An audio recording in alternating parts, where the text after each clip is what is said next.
شوف شغلنا بقى ولا ايه؟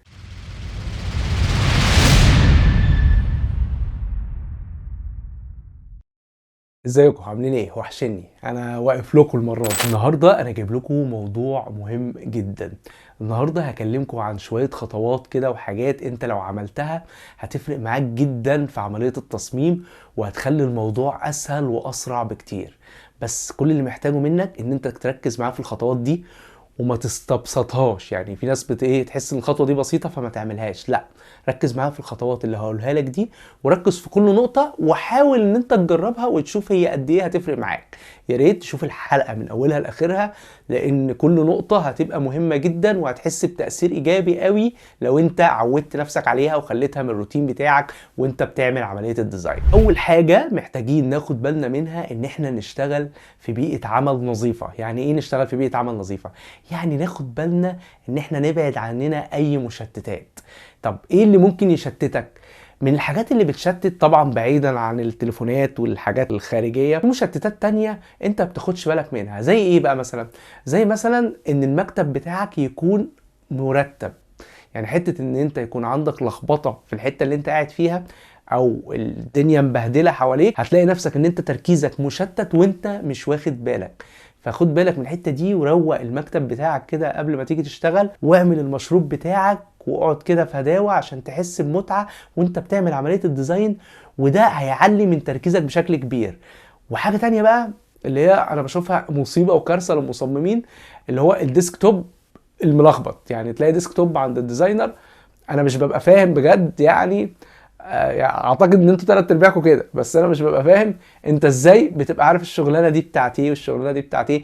ازاي بتبقى مرتب دماغك وذهنك حاضر وانت شايف الديسكتوب بتاعك بالمنظر ده؟ فحاول ترتب الديسكتوب بتاعك، ويفضل ان هو يكون فاضي معلوش غير البروجكت اللي انت بتشتغل بيه.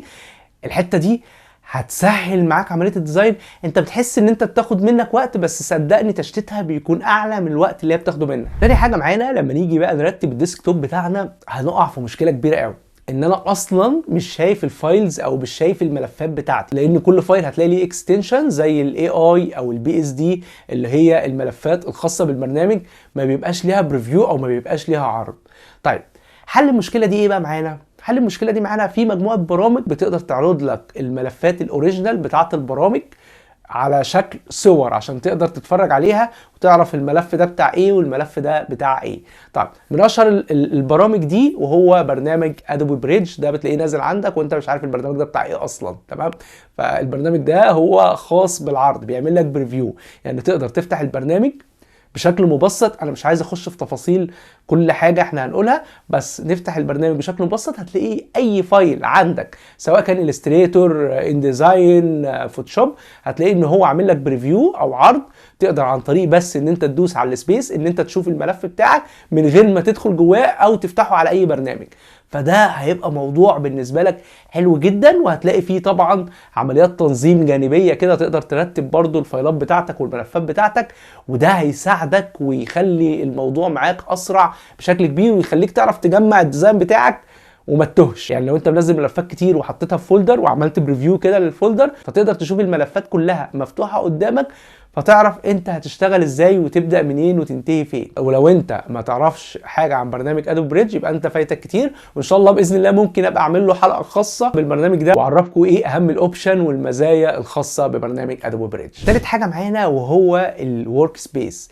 اي برنامج من برامج الجرافيك اللي انت بتشتغل عليها ليها ورك سبيس خاص بيها، اللي هو مساحه العمل اللي انت بتشتغل عليها. كل برنامج بيبقى ليه مساحه عمل خاصه بيه، وبيبقى فيه نوافذ خاصه بالبرنامج بيكون هو مظبطها لك بشكل تلقائي وانت بادئ تشتغل عليه. انت بقى شطارتك ان انت تعرف تجيب النوافذ الخاصه بيك انت وترتبها في كل برنامج هتشتغل عليه. وده دايما بيكون في اي برنامج عن طريق قائمه ويندو اللي هتلاقيها في اي برنامج، هتلاقي فيها كل النوافذ اللي تقدر تلغي منها نوافذ وتثبت منها نوافذ عشان تعمل الورك سبيس الخاص بيك. لان الورك سبيس ده تقريبا كده بيبقى عامل زي شنطتك. يعني انا هفتح برنامج الفوتوشوب عارف القلم بتاعي فين والمسطره فين وكل حاجه فين، فلما يجي حد يكلمني في حاجه او يطلب مني اي تاسك اعمله فهبقى عارف ادواتي فين، فاعرف اعمل التاسك بسرعه. والموضوع ده صدقني هيفرق معاك بشكل كبير وما يحسكش بتوتر لو اي حد طلب منك تاسك وهو قاعد جنبك. يعني حتى الحته بتاعت ان العملاء تقعد جنبك دي ويطلب منك تاسك. لو انت الورك سبيس بتاعك متظبط فهتلاقي نفسك ان انت مش عندك مشكله، انا عارف هجيب دي منين وهجيب الاداه دي منين، فالعمليه بالنسبه لك هتبقى سهله، غير لما تقعد تدور على النوافذ وتلاقي نوافذ مخفيه ونوافذ ظاهره وتقعد تدور عليها وترتبك وتجيب جهاز كده قدام العميل هيبقى شكلك وحش. طب انا عايز يبقى شكلك حلو، فركز مع الورك سبيس. رابع حاجه معانا بقى، بعد ما ظبطنا الورك سبيس بتاعنا وفتحنا الادوبي بريدج وعشان نشوف الصور ونعرضها بشكل سريع وسهل، دلوقتي عندنا تركايه كده ان انا عايز ابدا اتنقل من البرامج بشكل سريع، او باختصار انا عايز اعرف اختصارات الويندوز اللي تساعدني كجرافيك ديزاينر. يعني عشان في اختصارات خاصه ببرامج الجرافيك دي عارفينها وساعات كتير بنتكلم عنها، لكن في اختصارات خاصه بالويندوز بتبقى مهمه جدا بالنسبه للمصممين، زي مثلا اختصار الت تاب اللي هو يخليك تفتح برنامجين مع بعض. يعني انا لو فاتح البريدج وفاتح الفوتوشوب فاقدر اتنقل منهم بشكل سريع، او اتنقل ما بينه وما بين جوجل كروم او ايا كان التطبيق اللي انا شغال عليه، عشان تكون العمليه سريعه. مش هتقعد بقى تتنقل ما بين البرامج، تقعد بقى بالماوس وتنزل وتفتح التاب وتقفل التاب، الموضوع ده بياخد وقت طويل انت مش هتاخد بالك منه عشان انت مش متعود تستخدم اختصارات الويندوز اللي هي هتختصر لك تقريبا نص الوقت. ايه تاني في اختصارات الويندوز انت محتاجها كجرافيك ديزاينر؟ عندنا في اختصار تاني اللي هو زرار الويندو والدي. زرار الويندو والدي ده بيظهر لك الديسكتوب، يعني لو دوست ويندو دي انت لو حاطط اي حاجه على الديسكتوب مثلا بتشتغل منها فعايز تشوف الديسكتوب فبتدوس ويندو دي فينزل لك اي شاشه انت شغال عليها، ولو دوست ويندو دي تاني يطلع لك الشاشه دي تاني. والاختصار ده انا متعود عليه جدا وما اقدرش تقريبا اشتغل من غيره، يعني فتعود بقى. شوفوا انتوا بقى الاختصار ده هيفرق معاكم ولا لا. في اختصار تاني، بما اني انا اساسا دايما بخلي الديسكتوب بتاعي فاضي ولا حتى بيكون في ماي كمبيوتر ولا في اي حاجه، فدايما الاختصار معايا اللي هو ويندو اي، اللي هو يعمل اكسبلور للملفات واقدر اشوف الملفات بتاعتي كاني ضغطت على ماي كمبيوتر. الاختصار ده دايما بالنسبه لي بيكون مهم جدا عشان ما بحبش اصلا احط اي حاجه على الديسكتوب غير البروجكت اللي انا شغال عليه، واعتقد انه هيكون مهم برضو جدا ليك لان هو هيخليك تفتح الملفات بتاعتك في اي منطقه انت فيها على الجهاز. يعني لو انت فاتح برنامج الفوتوشوب ودوست على ويندو وحرف اي هتلاقيه برضو فتح لك الملفات فتقدر تخش تدور وتجيب الحاجه بتاعتك بسرعه. في اختصار تاني برضو ان انت تبقى حاطط دايما البرامج بتاعتك في التاسك بار عشان خاطر توصل لها بسرعه، وعشان توصل لها من غير ما تشاور عليها برضو في التاسك بار تقدر تدوس ويندو وتدوس رقم البرنامج بتاعك. يعني تشوف البرنامج بتاعك مترتب رقم كام في التاسك بار، يعني لو اول برنامج تدوس ويندو 1 هتلاقيه فتح لك اول برنامج، ويندو 2 لو الفوتوشوب مثلا عندك تاني واحد تدوس ويندو 2 هتلاقيه فتح لك تاني برنامج.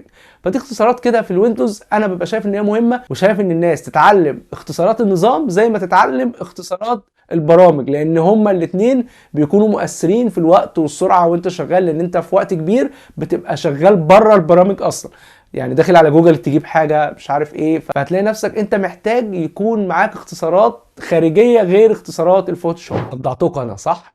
طيب انا فاضل معانا حاجه واحده وهي خامس حاجه، يا ريت بس الناس قبل ما نقولها ما تنساش تعمل لنا لايك وسبسكرايب وتفعل الجرس عشان القناه بتاعتنا تكبر لو انتوا شايفين ان هي مهمه ويوصلكم الحلقات الجديده.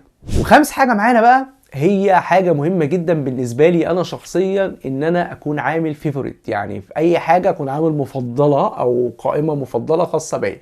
يعني انا مثلا لو على جوجل كروم دايما بتلاقيني عامل الفيفوريت بتاعتي ان انا حاطط مثلا فولدر حاطط جواه كله مثلا مواقع الصور، المواقع اختيار الالوان، مواقع الفونتس، فاقدر على طول ما اقعدش اقعد ادور على المواقع واقعد اسيرش عليها، فاقدر على طول اخش افتح كذا موقع على طول. في ناس بتبقى ايه تلاقيها تتوه وتقعد تفتكر اسم ده واسم ده، لا هو انا اصلا عامل فولدر، الفولدر ده راصص جواه المواقع اللي انا بجيب منها صور، راصص جواه المواقع اللي فيها الفونتس اللي بجيبها، وبحاول على قد ما اقدر ما اعملش منها ما اعملش فولدرز كتير عشان ما تتوهنيش، يعني ممكن يبقى فولدر واحد او فولدرين، تبقى عمليه تسهيليه بالنسبه لي عشان اقدر اوصل لمواقع الصور او الفونتس او الالوان او الخطوط بسرعه واخلص الشغلانه اللي في ايدي بسرعه وما اقعدش وقت طويل. وفي النهايه انا حابب اقول لكم ان عمليه التنظيم دي والتركيز بيكون ليه مفعول السحر وانت بتشتغل في الجرافيك ديزاين،